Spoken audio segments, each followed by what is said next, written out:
I remember the sound before anything else. Mom's voice cutting through the laughter like a knife. He doesn't deserve that car after how he treats us. There was nothing subtle about it. She didn't want it to be. Her tone dripped with that familiar mix of self-pity and spite. Dad chuckled beside her, swirling his drink. If he won't lend it to us, maybe we should teach him a lesson. Accidentally scratch it or something. The room burst into laughter. Everyone except me. I looked around at them, the family I used to twist myself inside out to please. My sister pretending to be shocked but clearly entertained. Mom glowing from the attention. Dad wearing that smug grin he always had when someone else was the joke. I smiled too, calm. Then I reached into my pocket, pulled out my keys and said quietly, "Actually, about that car." The laughter stopped, faces shifted, first curiosity, then unease. And I'll admit, I savored that moment because they had no clue what I'd already done. When I bought that car 2 years ago, it wasn't just transportation. It was proof. Proof that I'd finally pulled myself out from under their control. Out from the endless criticism, the guilt trips disguised as family concern.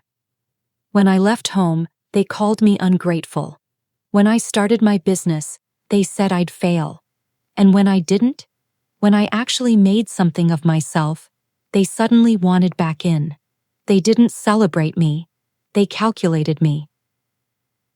The first warning came when Dad asked to borrow the car for a weekend. He brought it back with scratches on the door and shrugged. It was like that when I got it. When I brought it up, Mom called me dramatic. Then came the messages. My sister asking for money. Mom guilt-tripping me for not visiting. Dad sending pictures of unpaid bills. Every text ended the same way. "You're doing so well. You could help."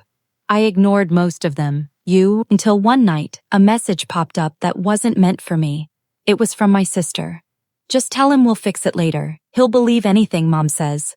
Then another, seconds later. "Don't worry, once he signs over the house papers, he's done." That was the night something in me went cold. I realized revenge doesn't have to be loud. It can be quiet, patient, almost gentle. The kind you plan in your head while smiling across the dinner table.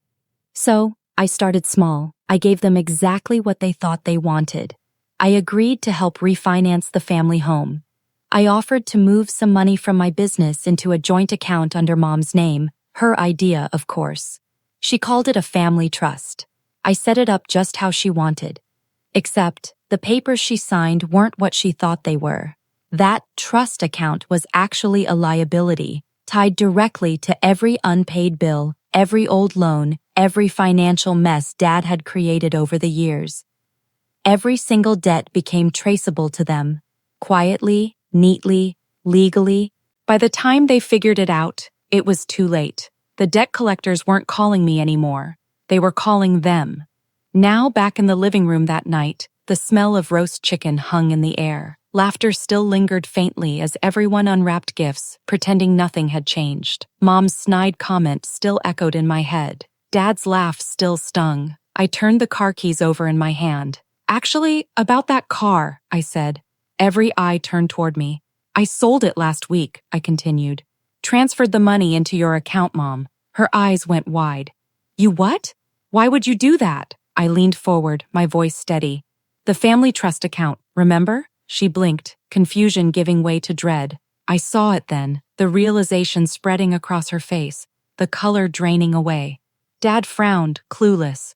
"What's he talking about?" Mom didn't answer. She couldn't. I let the silence stretch. "The bank should be contacting you soon," I added. "Something about overdue balances." My sister's gaze darted between us, piecing it together. "Wait, what did you do?" I smiled. "I just made sure the car finally paid for something useful." The room fell silent. I stood up, placed the keys on the table, and said softly, "Merry Christmas."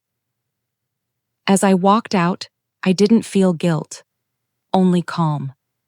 For years, I'd been the scapegoat, the selfish one, the one who forgot where he came from. But tonight, for the first time, I saw them clearly. Users who mistook kindness for weakness. That car had never been about status. It was about control. and I had just taken it back. In the end, I didn't need revenge that screamed. I only needed one that whispered, through documents, through silence, through the weight of consequences, the kind they'd feel every time the phone rang, every time they checked their shrinking balance. Stepping into the cold night, I caught my reflection. In a window. Calm. Composed. Free. For the first time in years, I smiled. A real smile. Because justice doesn't always roar. Sometimes it just drives away quietly while everyone else is still inside, wondering what just hit them.